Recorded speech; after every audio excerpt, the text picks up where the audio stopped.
All right. Hey, my children, how you doing? We have had a technical difficulty with the video from October 5th, so I am going to try to recreate it a little more quickly than we did it on that day. I'm going to walk through the script that I was using to show you different flow of control structures with Bash. I've got two scripts to look at. One is a flow control statement script, similar to the one we looked at, but with a few bugs leaked into it. Then I have another one that has those bugs corrected. I'm going to show you a place that you can take a look at your scripts and get those bugs figured out easily and well, pretty easily. I'll look at the two scripts together and beyond compare so you can see that there's not a big difference between the two of them. And before our next meeting, I hope you'll take a look at the two of them and see what the differences are, see if you can tell why the changes matter, and hopefully bring some questions to our next class. We're going to take a little detour to look at a file called getignore that we haven't talked about yet. And we'll see why when we get there. And then I'm going to double back to our history river. I've gone ahead and put together the scripts for that. And again, I'll show that. I think we talked about it in class, but like I said, I need to replace the video. So this is what we're going to do. Let's go ahead and go out to PowerShell here. Or excuse me, I need to be in Bash to do this. These are Bash scripts. And so you can see I'm in the Bash meeting notes script for October 5th. No, you can't see that. One moment. And you also couldn't see, these are the notes I was looking at. This is just kind of the hit list for what we'll be doing during this video. Sorry, I didn't share it first. So here we go. This is the directory I'm in. That is the meeting notes for October 5th with the two script files. README has the typed out notes, and AI cache is something that just popped into existence when I was using a tool, and we don't want that to be part of the repository. That's why we'll look at the getignore file in a little bit. But first, let me go ahead and run the flow control script, the one that has some bugs in it. And we'll see what's going to happen here. We do have a disclaimer for Dan that some of the script may interact with the user using the language Mashburger, and we just want to give him warning that that could be the case. So, but these are going to be the same, basically the same things we looked at in class back on the 5th of October.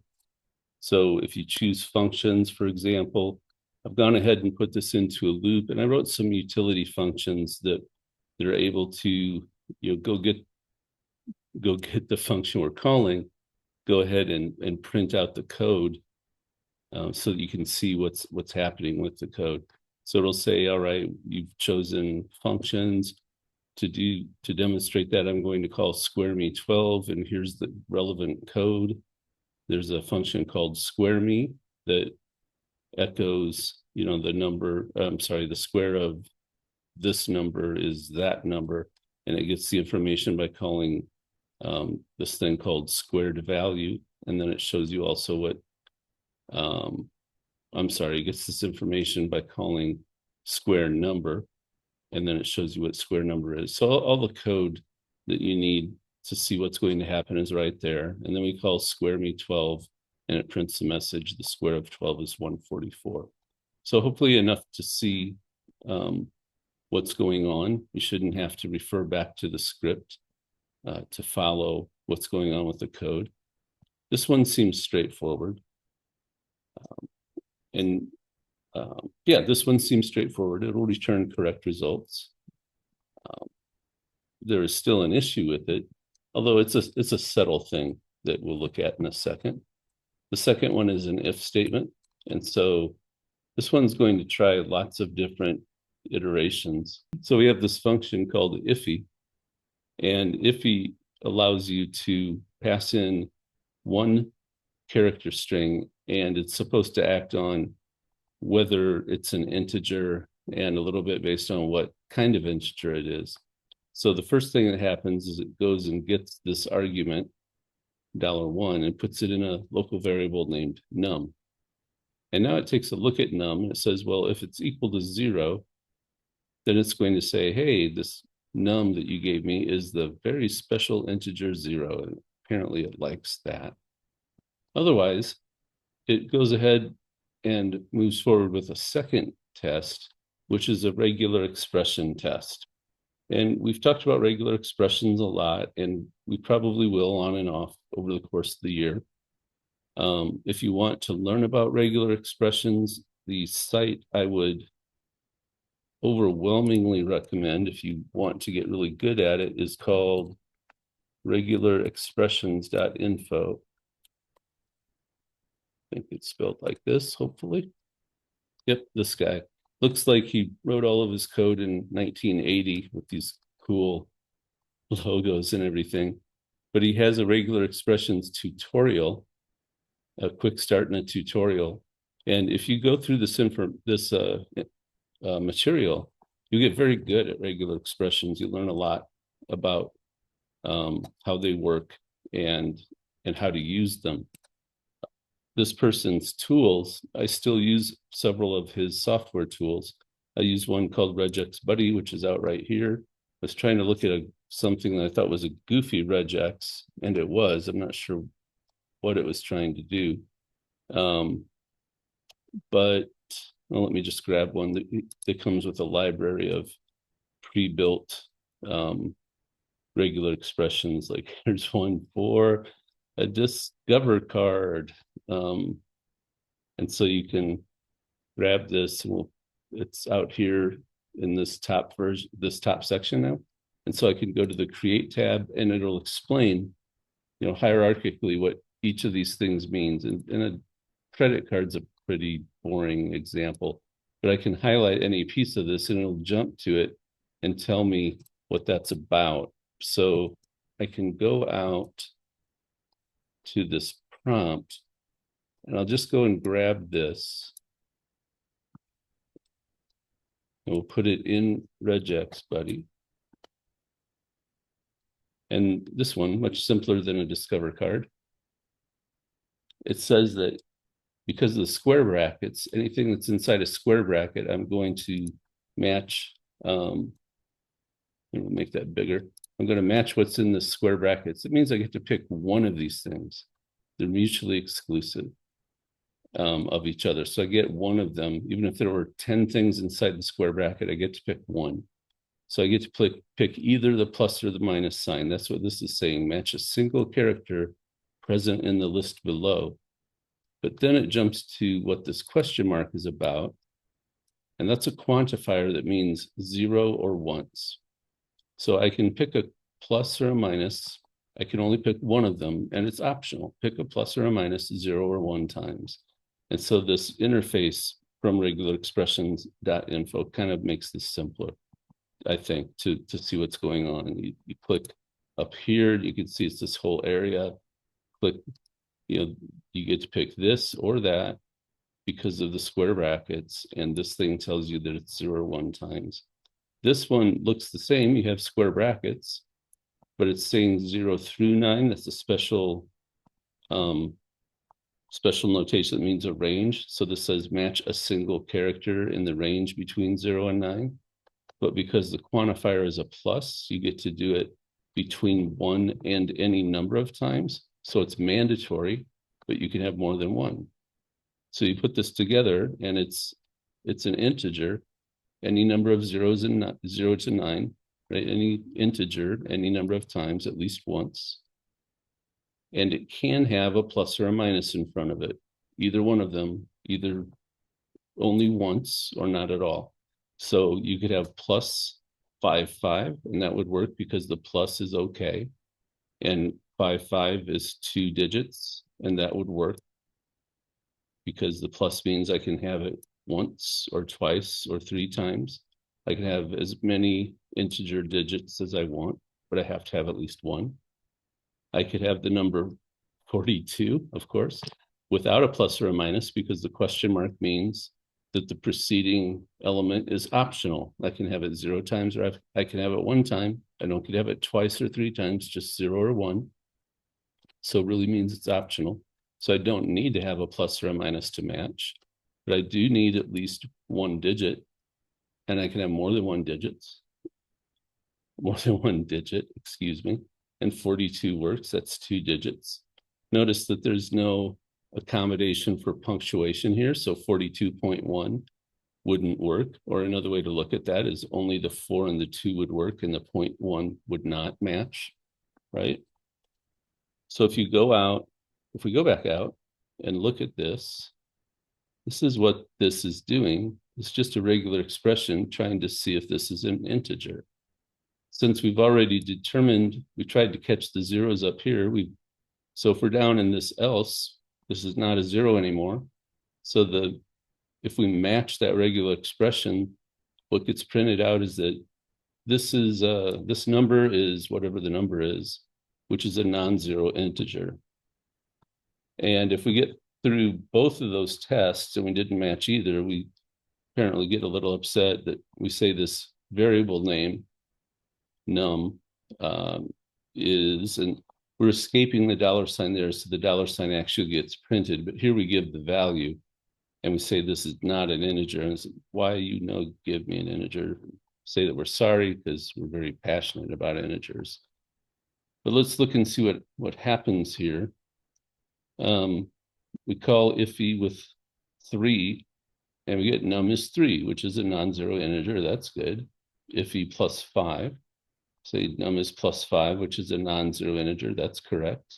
Iffy with minus 8 says if num is minus 8, that's non-zero integer. That's good. Iffy with 0, it gets this one correct also. But then we call iffy with no argument at all, and it says this is the very special integer 0. There's something wrong with that. And we call iffy with the character string AB, and it says this is also a very special integer 0. We never get down to why give me an integer, even though we didn't give it an integer when we called it with nothing but the function name. And we gave it something that was not an integer in this last case. So for your homework, I'd like you to try to figure out why that is. I don't blame you if you don't want to work with regular expressions, although I think it's very much a good idea if you want to have a future that involves programming to get comfortable with them, because so many people are not. They're not that complicated once you get over the hump of learning them, and they're very valuable. So there's a puzzle for you. Why does this get out wrong answers for certain cases? That's the if statement. Gonna move on to the for loop. The for loop just it does a few things. It goes ahead and makes a temporary directory and puts 10 text files in there. This works. Take my word for it. It does work. And then it goes ahead and it says, okay, I'm going to now list out all 10 of these text files. And when we do this, however, we say, I'm calling globby with this, and it's called globby because this kind of pattern is a glob when it has a wildcard in it. And all it says is that I found a text file named, and then it gives the name of the glob. It doesn't name any of the individual files, which have names like, if I remember correctly, they're inside this temp directory, and they have names like globby01.txt and globby02.txt and so on, or something like that. So this is one where we're getting into the for loop, and the looping would work correctly, but there's something wrong with the way this is written. You have access to the one that works, to another one that works. And so the question is, why does the difference between this code and the code that works, why does that matter? So another homework initiative for you. So that was which one? That was the for loop, right? Let me see. Yeah. So now we want to look at the while loop. And the while loop is this countdown timer. And from what I remember, there's nothing wrong with this. We set it to 5. We count down from 5 to 1, 5 to 0. So we start at 5. We decrement to 4. We sleep for 1 second. That's what that does. And once we decrement from 1 to 0, it's kind of interesting the order this is in, but we'll decrement to 0, and then we'll sleep for another second. We come down here, we go back up. And since the counter is no longer greater than 0, we'll print this time's up message and we'll exit. The code works. No homework there except to admire it, make sure it makes sense to you. Now, this case statement is an interesting one. You're going to see a bug that you won't see again till, well, you won't see it every day of the week. I'm recording this on Sunday. And so when I run this, you can see that it says, I'm going to call weekday. That's the name of the function. Here's the code. And you can see that it's supposed to say, print some message depending on the day. Monday, hey, it's start of the work week. Thursday, we're almost there. And so what we get out is unknown day, Sunday, which doesn't seem to make much sense because Sunday is involved, that we look for Sunday and then we say, enjoy your weekend. But what's happening is we get into this asterisk, this catch-all, and we say unknown day, Sunday. Why does that happen? There's a little homework for you to look at and see how to fix. Let's see. Okay, so that was the case statement. Next one, I'm not sure if anything's wrong with the select loop. I think there might be. Let's look. So this is the function is called fruit loop because it shows us fruits in a loop. And so this is that select structure that they've shown us in the that we looked at together. Don't get too worked up over this. This is just the way to show an array. So it's showing the options, apple, banana, cherry, and quit, showing them in this compact notation that's an array. If you didn't know this, you could copy it off Google. That's fair.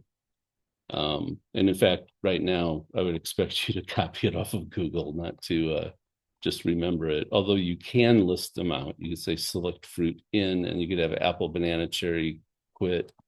But then that takes a different syntax. So one way or another, you look at somebody else's sample code when you're learning something and you just alter it to fit your needs, right? So don't feel bad about that. But this code will print, please select your favorite fruit, let you pick one of these options, and then very creatively say, you selected apple, you selected banana, you selected cherry. Should have had it say, you selected quit. But, it's not very creative. It just shows you how the case statement works. And inside of that, how you can put it, how you can put it inside a select construct. And the select construct is the thing that makes it loop until you get to, in this case, we're using a break statement to pop out of the select. Okay. So down at the bottom, you can see we've got apple, you selected apple, banana, you select banana, 3 for cherry, you select cherry. And what should happen, right, is that if I do 4 for quit, I'll quit. So I don't want to do that. But if I do anything else, I should get this invalid option. Let's see if that works. Well, that does work. So I don't think there's any bugs here either. Bummer, huh? You were so looking forward to that. 4, quit. There you go. So it looks like Fruit Loop works just fine. And so that was the last select loop. So that's it really. We'll do 7 to quit. And that's how the script goes. I mentioned to you that you have a a working or a debugged version of the script. It doesn't look like I have the comparison up right now. Let me grab that for you. That's Ubuntu. Okay.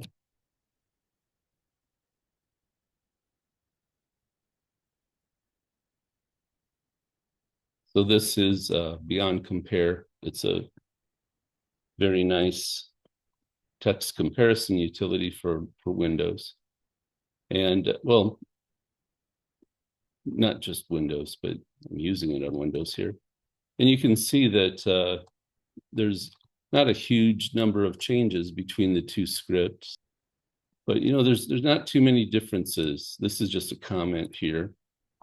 So it's just a few differences. So it would be good for you to look at the buggy script without looking at the debug script, just to see what progress you can make. But if you get stuck and you want like a really obvious Uber hint, you can look at the one that works.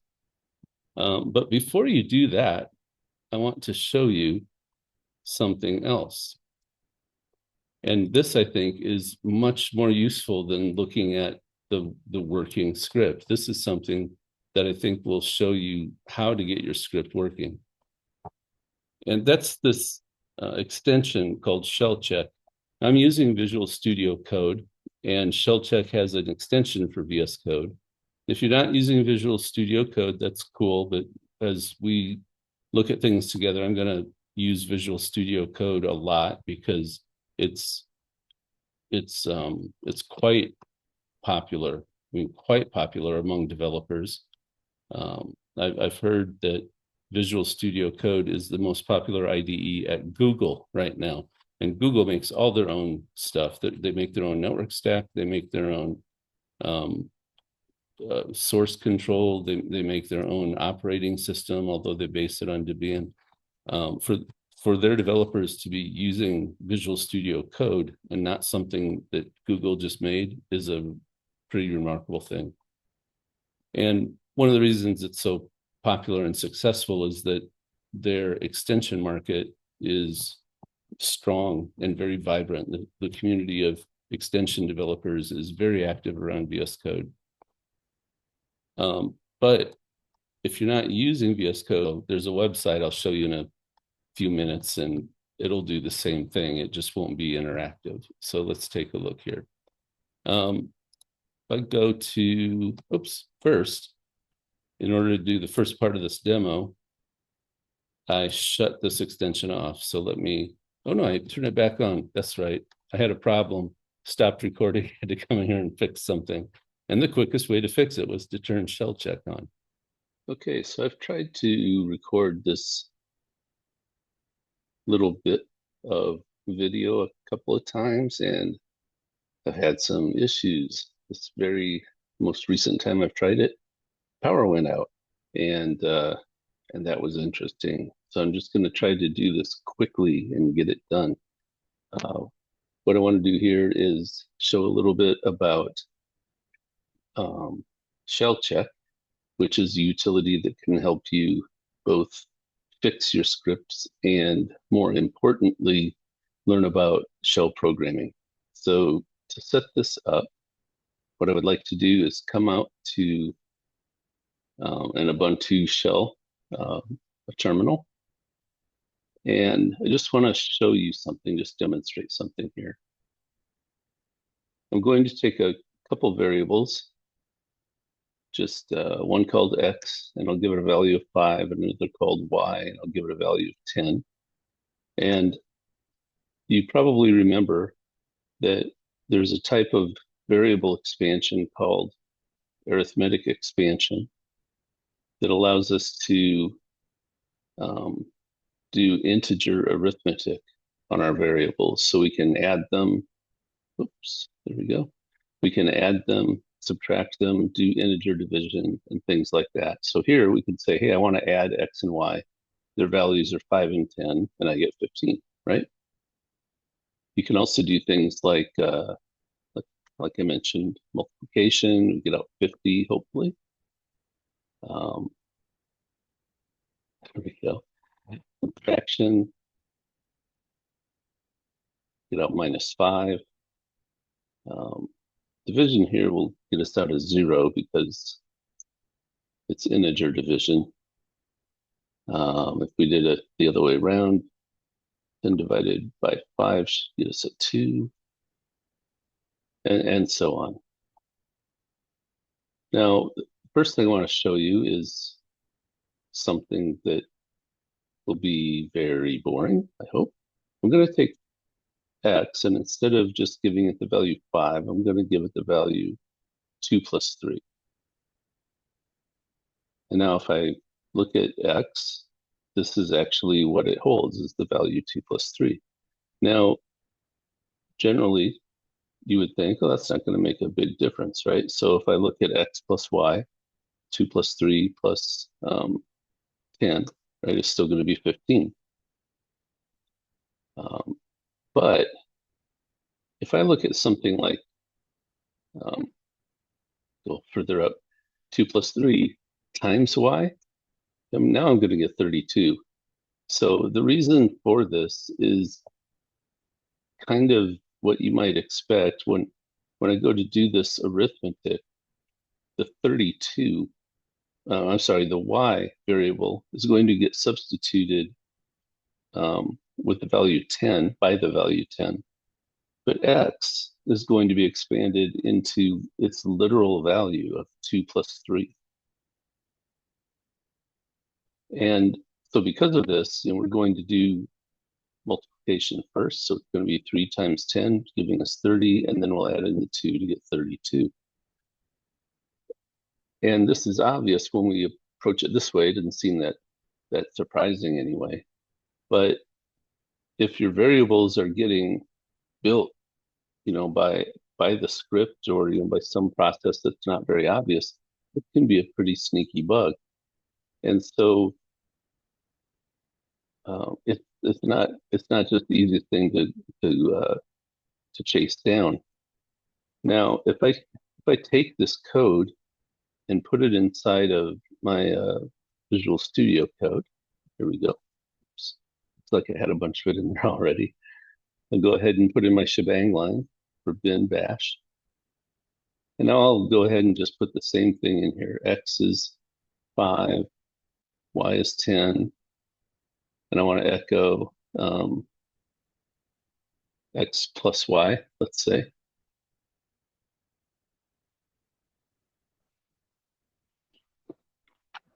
And I'm going to go down to my terminal window. I've got a shortcut down here so that I can just run this without going through the debugger or anything. Just makes it feel a little more lightweight. So if I do this, I get 15. Let's just kind of make sure I'm doing the same sorts of things I was doing. Yeah, same sorts of things I was doing externally in a shell.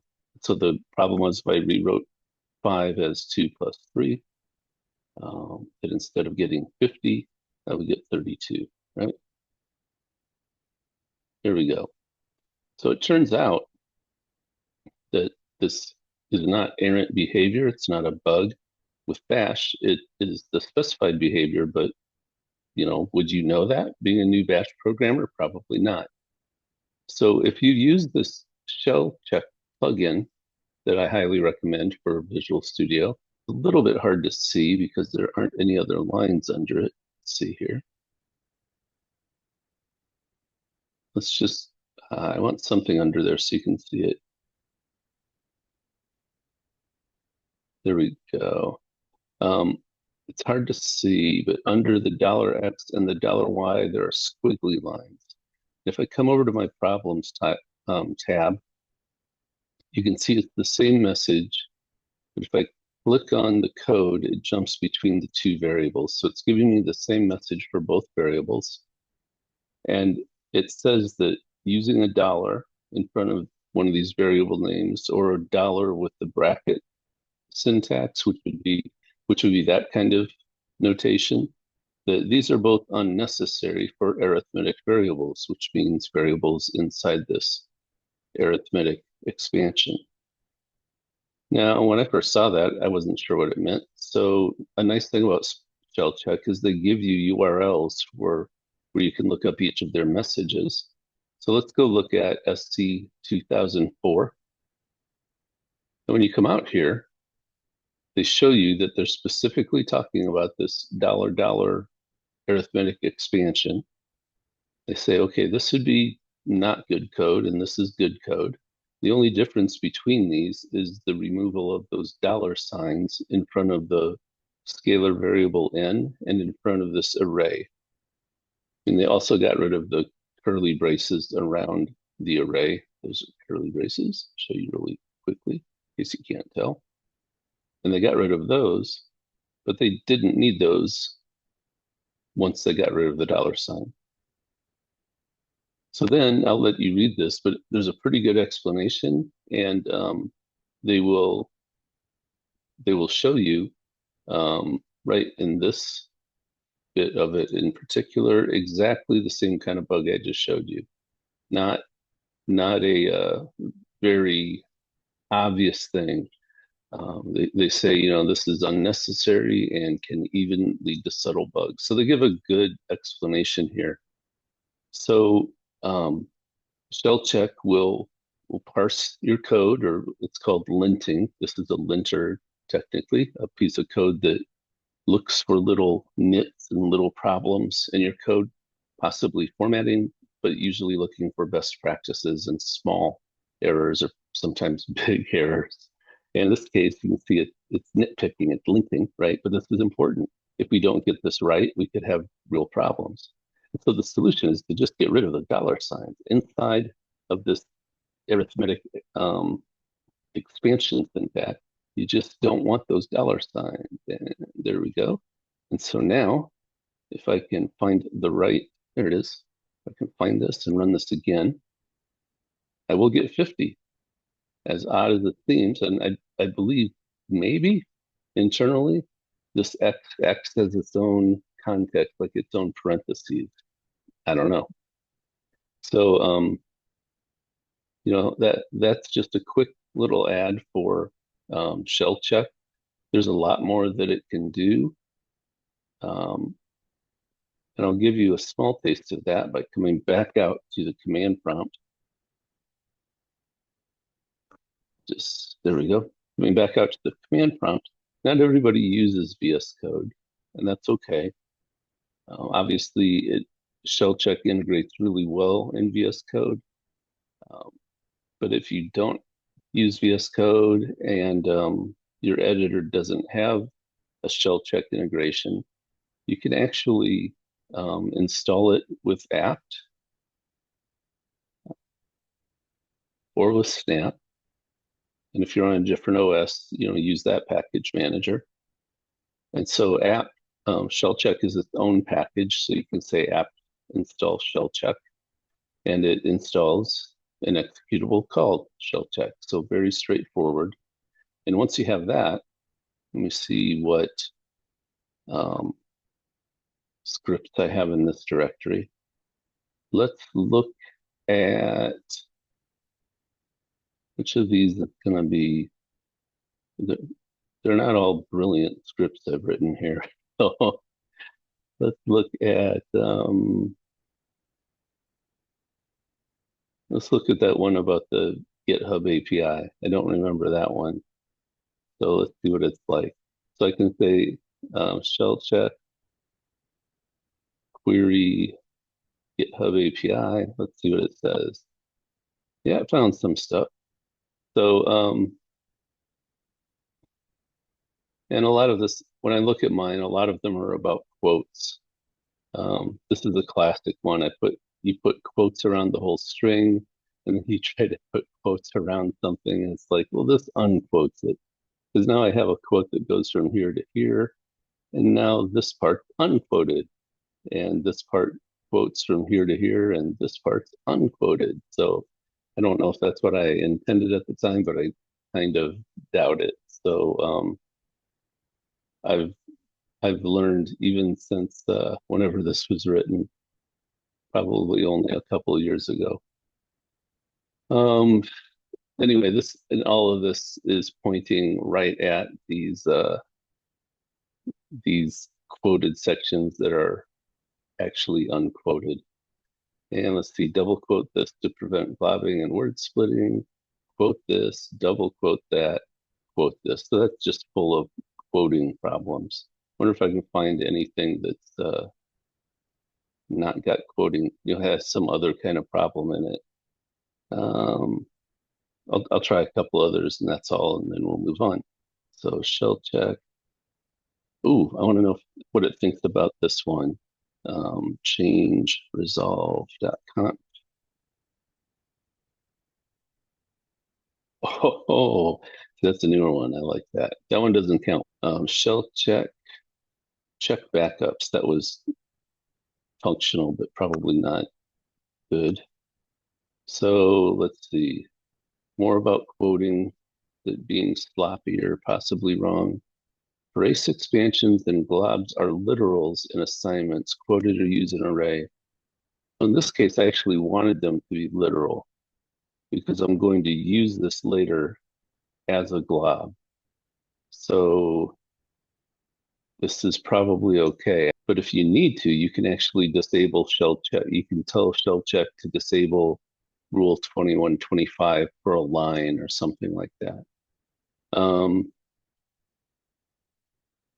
Look at this. We just talked about this.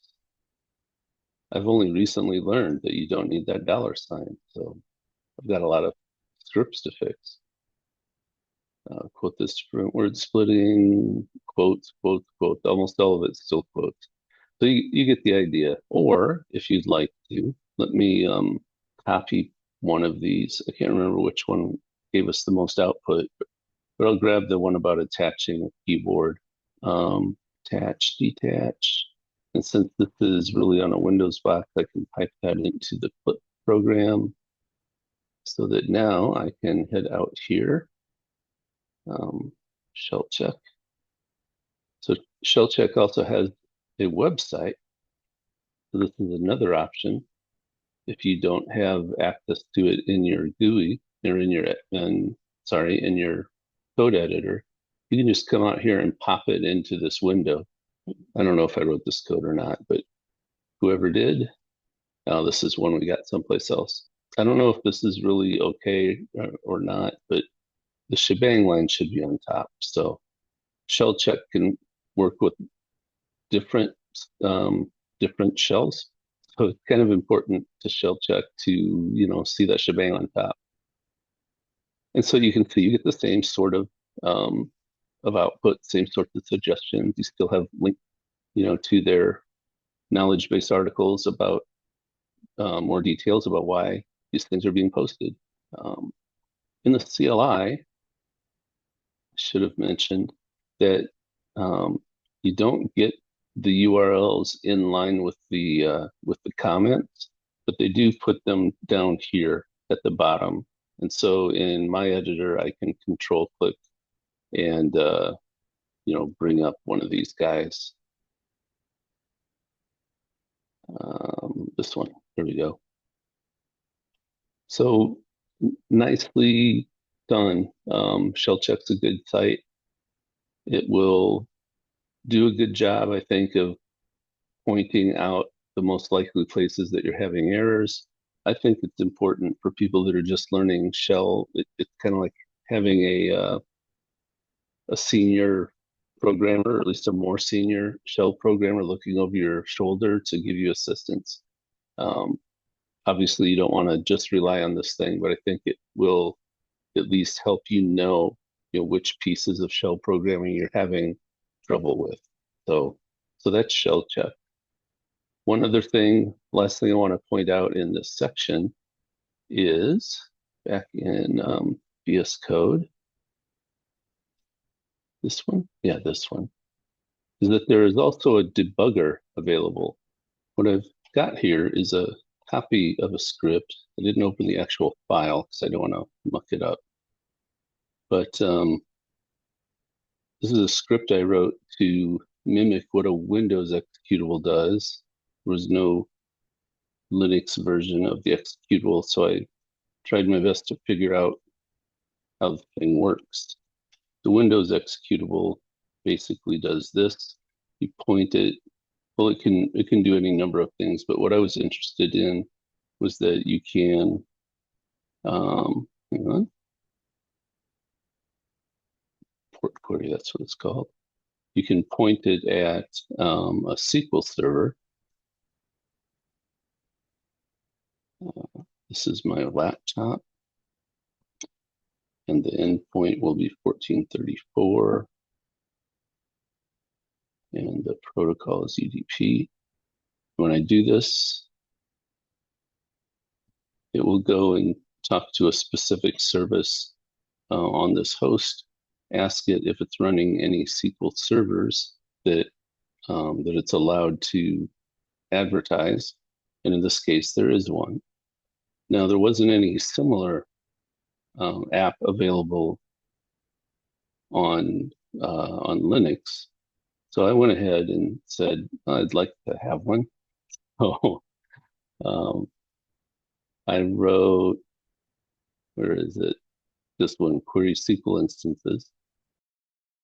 I'm going to say I want to talk to cardiff.area51.network, and it should do something really similar, right? I get back, hey, there's one instance on here that I'm allowed to tell you about, some of the same information. So that was the goal with this. And if I had a problem and needed to debug this, it's, if I'm just in Linux, all I can do, there are things like the trace utility and the set -x to show me everything before it executes, but no really very satisfying experience, in terms of debuggers. And so since I have shell check installed, I get a nice linting experience. Hey, there's no problems. Wow, look at that. So this one is done pretty well, I guess. But there's another extension I may have already mentioned called bash debug, which builds on this thing called bashdb that it installs for you, I'm pretty sure. And this actually allows you to do some basic debugging. So if I come in here, after I've got those two set up and they're configured, I can actually go to the run menu like I would with other languages and say, I want to start debugging. And it's going to run, some ugly command down there to get going. But once it does, you see it pop up here, and it seems to always act like there's a breakpoint on the first line of my code. So it's like, okay, you can do that. Before I start walking through the code, though, I'm going to tap on the little play button with the bug over here. That'll open the debug tools. And usually that wouldn't have been there already. Sorry about that.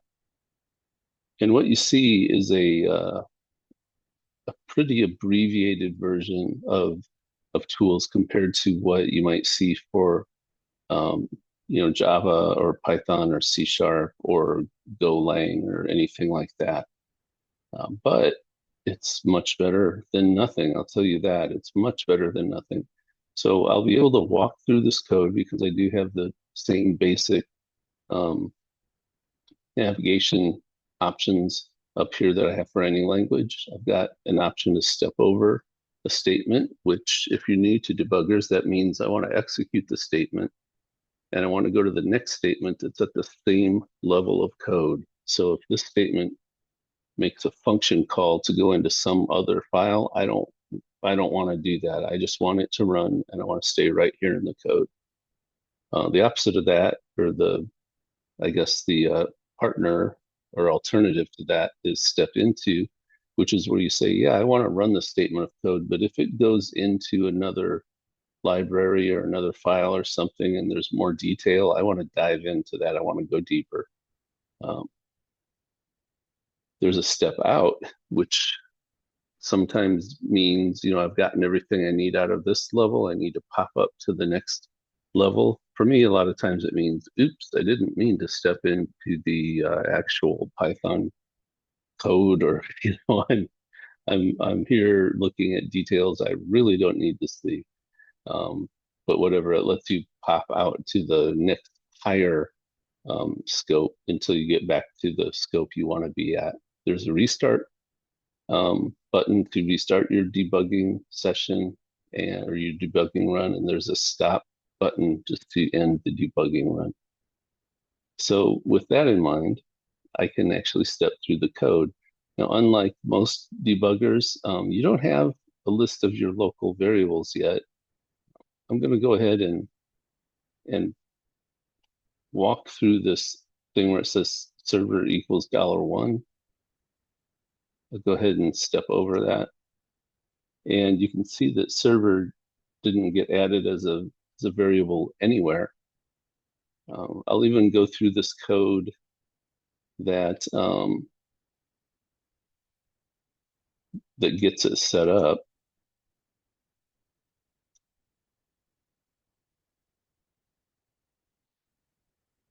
And right now it's asking me to type in the name of a server. So Cardiff area 51.net work. So I'll do that. And now server has the value. As you can see, declare server equals blah, blah, blah, blah, blah. But it's not showing up here as an automatic watch or as a local variable or anything like that. Okay. So I'll go ahead and step through a little more. Here we go. So now we can see server is a value, but our debug panel doesn't show it to us. So when you want to follow a variable's value, you're going to have to just put it over here as a watch. You're going to have to do that manually. That's a little different than more modern languages that are instrumented better with their debug environments, a little more tightly integrated. You're going to have to do a few things manually. But other than that, you get to step through your code. You can interrogate values along the way. I'm trying to see if there's any variables other than server here. Doesn't look like it. That's too bad. But if there were, you'd be able to see this guy change. And you can just step over this and over it, and you can see what happens. You'd be able to, interrogate your error codes. I think if you went to the debug console and you said, show me this, hopefully that would, resolve to the most frequent or the most recent error code. You can step through this thing and it says, now we're querying, we're sending this stuff to SQL Server. There we go. And this is what actually has to be done. You have to send hex2 to the service. I don't know what other commands it understands, but Wireshark told me this is the one I had to send. So send that over and I start getting stuff back, and this is what I build out of that information, and then I'm done. So, it's not a very impressive demo, but I just want you to know that debugging is available for Bash in VS Code if you use this extension called Bash Debug. You also have this extension called Shell Check. Between the two of them, it's a definite upgrade in your experience as a Bash developer, and Shell Check in particular can probably speed up your learning curve. Moving on. So that's flow control, buggy, flow control, a little bit about that, Shell Check. We looked at beyond compare, so we're getting along here. I wanted to talk about git ignore. And the reason for that is this file, this directory I showed you. Let me fill that. There we go. I don't even know what tool it was, but some tool created this folder, AI cache. And if I look right now at git status, you can see that Git is concerned about this folder, saying that it's an untracked file. Just like these two shell scripts are untracked because I've renamed them. But it's concerned about this, says, well, you need to make a decision about whether you're going to track this or, what are you going to do with it? And the truth is that this is a tool folder. I don't want Git to care about this thing. And so there are several ways to tell Git what folders to ignore. And that's really what we want to do with this one. I'm going to just pop up to the root of this repository, CDC 2025. And up here, I already have a file named gitignore. And if I go ahead and just look at that real quickly, you can see it's got a lot of file names and directory names, and mostly there might be odd names like star.egg-info/, but no real weird patterns. They're just basically file names, directory names, wildcards for file and directory names, and things like that we want Git to just not worry about. And so if you don't want Git to worry about a folder, this is a nice way to put it in. This ViPy, this was from last year's class. It was a folder I didn't want it to worry about because it had some binaries in it. And so all I need to do to get Git to forget about this folder, how many Gits would a Git if a Git could have Gits? So am I recording this? If I want Git to forget about this, all I have to do is put that folder name into gitignore. Really easy way to do this is to just say echo AI cache and put the trailing slash on there, and then Git will see that it's only if it's a directory, right? It's like the last character of the name has to be /, just a convention that means it's a directory. And this is important. If I do this, that means I'm going to replace the gitignore file, right? So that's how you overwrite a file or create a new one. If you do this, you're appending to the file. If you don't want to do this from the command line, feel free to open it up in Nano or VI or Notepad or gedit or whatever you want to use. But I'm just going to do this and append this line to the last, or append this line to the end of the gitignore file, .gitignore. So now if you look at it, it'll have this. So I've got my line at the bottom. And the thing we care about is that Git no longer cares about this file. It doesn't show up down here. I do have to now save my gitignore.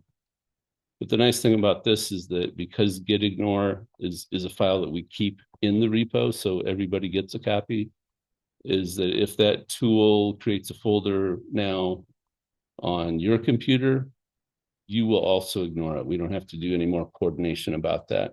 So it's like I've just dictated for the entire work group that that's a tool we don't want in the repo. It takes care of it for everybody. So that's what gitignore is about. I think there's one more thing on here on our mini agenda, and that is the history ripper. I wanted to get a video of it. This actually was something that came up back on September 28th. We were just talking about, well, what were different ways you could rip through a history file and search for it. And again, every time we talk about this, I want to make it clear that the history utility itself does, in fact, have search capabilities built into it. That wasn't the point, right? The point was that we were just talking about something. We started kicking around the idea of, well, how would you do this? How would you do that? So for the last thing today, I'd like to just review a script I wrote that looked at one really dumb way to pull information out of the history stream and a couple better ways. And that script is in our repository under meeting notes for the 28th of September. And actually, I'll just go ahead and run the script so you see how it works. Here we go. Looks like I'm in the right directory since I've just run it up there. So I'll run search history. You don't have to provide any arguments. It will give you a little narrative on what's going on. The first function is the simplest, but it has a bug. The second one fixes the bug, but as a programmer, it might feel a little fragile. The third one, I say, is the best of the three, although depending on your purposes, you might say that one has a bug. So let's see what they look like when you run them. Each of these is going to search for the string name in the history stream. And so when I run the first one, the one that we call search history bad, we get this out as results. And I want to show you what that should look like in another tab here. And this is the same directory. And something you need to know about this script is that I have, for the duration of the script, I've replaced the history function, the one that's built in. So these functions aren't calling history and then searching through that. They're calling this function that is also called history. It's actually looking at a file called fakehistory.txt and returning the contents of that file. So I need to search in this file in order to produce the same results. And if you're wondering why I did that, that's to make testing possible. If I don't have a consistent input for testing, I can't make consistent tests. So your history file is changing all the time. If you want to make tests, you can't do that with a history stream that's changing all the time. So I captured 1,000 rows from my history file and put them into this file, right? I know the numbers go beyond 1,000, but it's only 1,000 rows. And you can see that if you want by passing them to word count. That's 1,000 rows, 52, 58 words, 37,090 characters. And so that's what I'm using for history. And basically the function for history inside my function, inside my script rather, just says this. That's my history. So it's hokey, but it gives me a way to test consistently. So over here, for our bad search history, we get out this as, these are the first 25 occurrences of name that I saw in here. And actually, if I do this kind of a tried and true way by looking, using grep in the fake history file, grep is just a search utility. And I say then that I want to see the first 25 lines, which is exactly what the script does. I get out this. I said name, that's my name. That's not the word name. There we go. I get out this. So I think the first command should be my name equals Chris --c echo $ my name. They have it as just name equals Chris --c echo my name. Now, the reason, of course, is that this script is making the assumption, I think I mentioned this, that whatever I'm searching for, the command I'm searching for is the first thing in the line. And so what it's doing is searching for that and then just accepting anything that comes after it and throwing away anything that comes before it. So this is a silly idea. It does always get rid of the line number. That's one of our requirements. The other requirement is that we capture the command. Well, this doesn't work because we're just taking, wherever we find our target, we're taking it and anything that comes after it and throwing away everything that comes before it. So our 1, 2, 3, 4th hit is probably just the word name, right? So this is This is not a good solution. The way it's implemented might be a good introduction to regular expressions if you're interested in this. But for now, I've tried to record this a couple times. It takes a little bit too long, I think. So I'm just going to say that this regular expression just means find the thing that was passed in as a parameter. So in our case, it's actually turning into the word name once it's called. So find the string NAME plus any character any number of times. So the dot means any character. The percent is a quantifier that means that that character, any character, can be matched any number of times. Can be 0 times, can be 5 times, it could be 1,000 times, doesn't matter. So if this were a file glob, it would be like matching name star. Or if you're in old Windows habits, name star dot star, but you don't need the dot, right? So it'd just be like saying name star. But for regular expressions, it's named dot star, and the dot is the wild card, and the star is the quantifier, the thing that tells you that it can be repeated. The dot can be repeated, so you can have any number of matches against that wild card. I'll put that back. The next one is both better and easier to understand because there's no regular expressions. So plus plus for whoever came up with this one. This is our script executing. All I have to do to launch that second method is to hit enter. And it comes back, and now it's got the complete lines, right? My name equals blah, blah, blah. And that fourth line says echo my name instead of just name. The line numbers are gone. Everything's perfect. In fact, if I go over here and whoops, where did I run that search? Probably here, right? So if I go here and if you look at just the commands, right, this part probably looks a lot like this, except the font's bigger on this screen. So this is good. And what this one does is, oops, is pretty straightforward. Somebody noticed that when you're looking at output from a history file or the history command, the commands always start on the same column, right?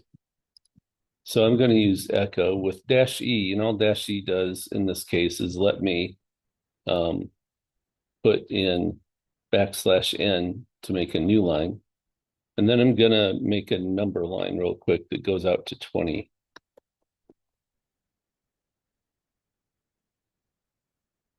And these should appear on separate lines. There we go. And you can see that the command itself, whoops, starts on line 8. And they all start on line 8. Obviously, they start on the same line. And so the insight here is that if we just throw away the first 7 columns, we'd be done, right?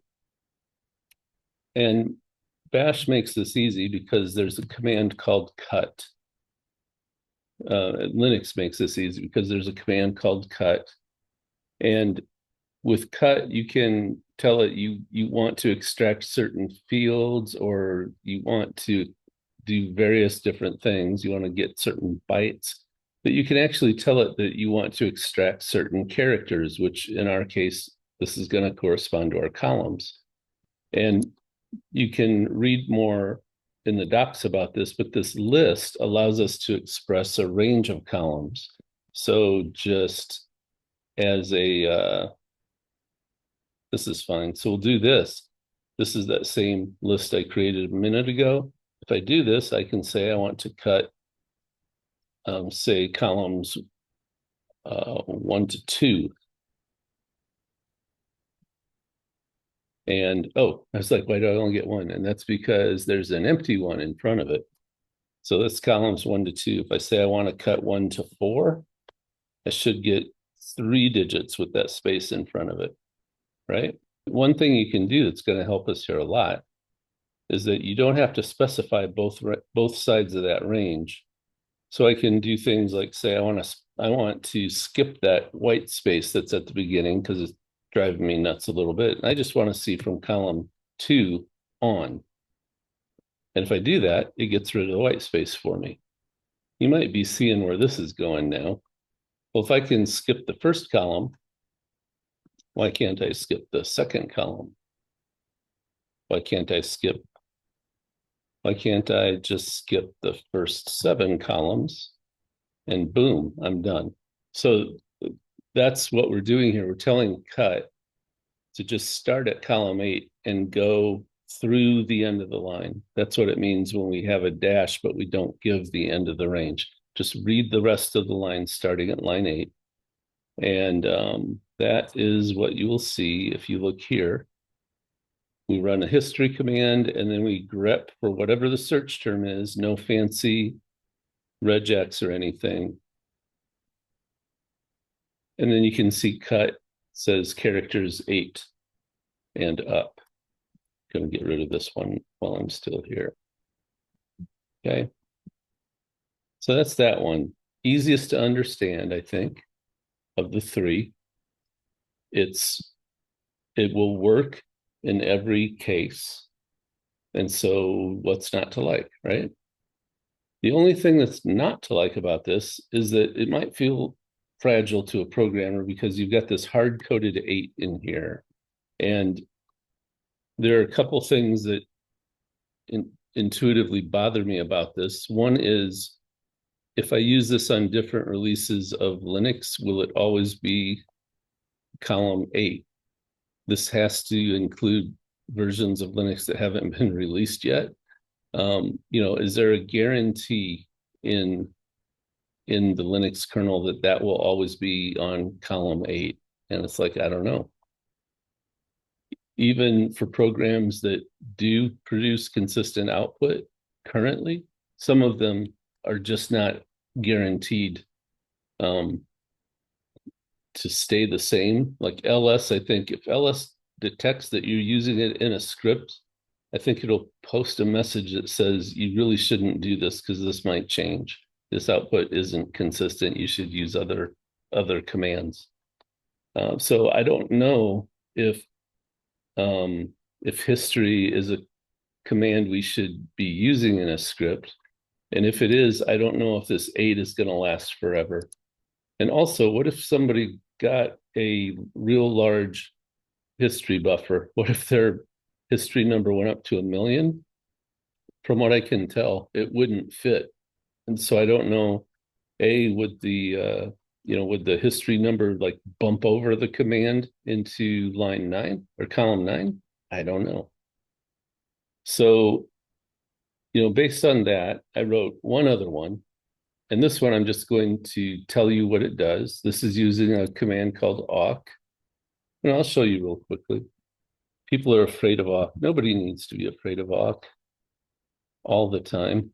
So with awk, you can do things like, I'm going to echo 1, 2, 3, 4. Okay. But now I'm going to send it to awk. And I need to put an awk program in here. And so I'm going to put that in single quotes. The awk program is going to need some, the part I'm going to do is going to need to be inside curly braces. And my first awk program I'm showing you is going to say print $0. And $0 means the entire line that you're currently processing. So I'm only sending it one line, and now I'm telling it to print it. That's what awk did. See, awk is easy. So $0, special variable, refers to the entire line that's being processed. Well, you can also print, $1, which is 1, $2, which is 2.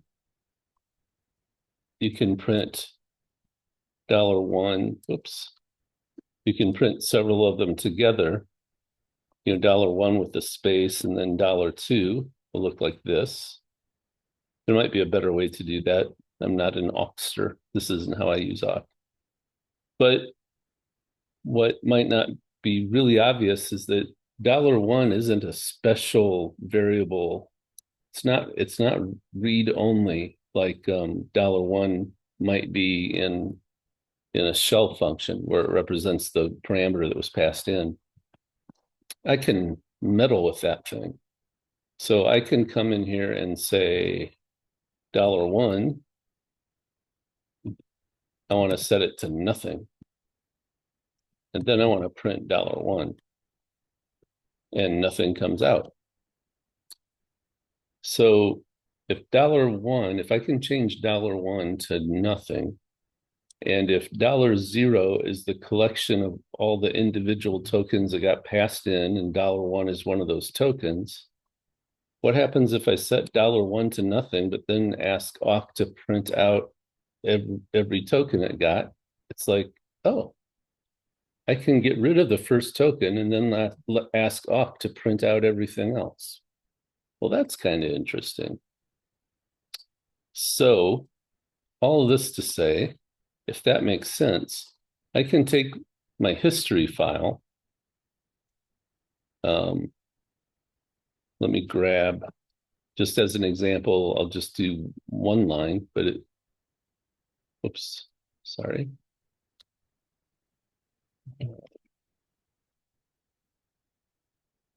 So we'll grab this one.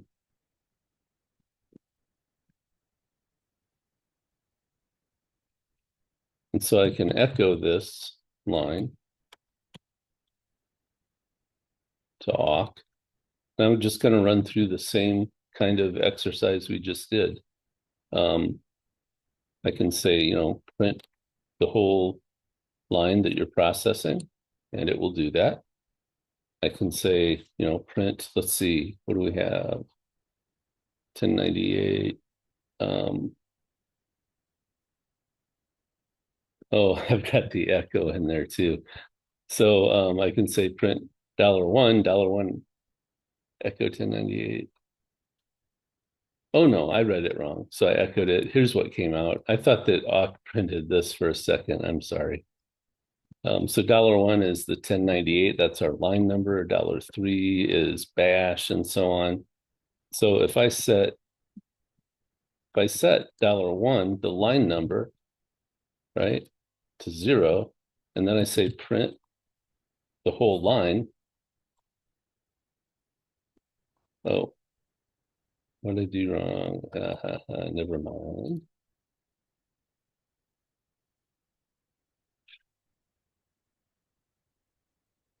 Okay, maybe I'm getting tired now.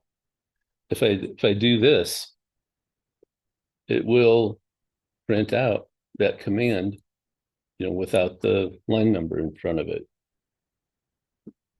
This may seem more robust to a programmer because whereas column 8 doesn't have any real life meaning when I'm parsing this line apart, $1 does have some real life meaning because $1 means the first thing in the line, and the first thing in the line is the line number. So it has some meaningful connection to what we're trying to do. So hopefully that makes sense. If not, you know where to find me on Saturday. One interesting thing, though, which one is this? This is search history good. Is it search history good and this method, which I call search history robust? They don't produce exactly the same output. So if I come here, I want you to watch when I hit enter, it's going to leave this screen, which is showing the output of search history good. Now notice the spacing here. There's a how many? There's more than one space between do and echo on these two lines. And that's all I see on this one. So at least there's something. But when I go and run search history robust, that spacing goes away. You might have also noticed that all of these guys shifted one to the right. So I'll do this again. I have to run the whole script again. Here's the bad one. We don't care. So here's search history good. So the two things that I can see on here anyway is that if you watch this, I think this will all bump one over to the right, and that these gaps of 1, 2, 3 spaces will all collapse to one space as soon as I run this other algorithm. Ready? Now. So my final homework question for you is, why do these two commands produce slightly different output? I'll tell you that the first one of the two, this one, search history good, this one is capturing the history the way it is in the history file as best it can. It doesn't have like the multiple lines or anything like that. So like this would be one that if we ran this through, these spaces might all collapse on the search history robust. I had some commands in here earlier that were indented. So these guys, if you run commands like this through the two functions, search history good will leave these indented. Search history robust will outdent them. So yeah, the homework question here, this is might take a little bit of digging, is why do these two functions wind up with different white space? And more interesting, you might be able to figure that out without too much trouble, maybe, maybe not. More interesting is, can you come up with a way that keeps the white space and everything the same as it is in search history good, so that it's captured the way that the user entered it, the way that it's stored in the history file, I should say, but also has this more semantic model where you're actually saying, I want to get rid of the first thing in the line. I don't care what character it's at, what column I should say it's at. I don't want to know that it's at column 8. I don't want to have to know that. I just want to be able to say, get rid of the first thing. That's what's nice about this, is that I can just say, get rid of the first thing. I don't care what columns it's at. I just know that the first thing on the line is a line number, and I don't want to see the line number. So is there a way that you can get the proper indentation from search history good and also get the semantic robustness, sorry for the $5 words, that you get from search history robust? So that's your final homework that you can pull out of this video.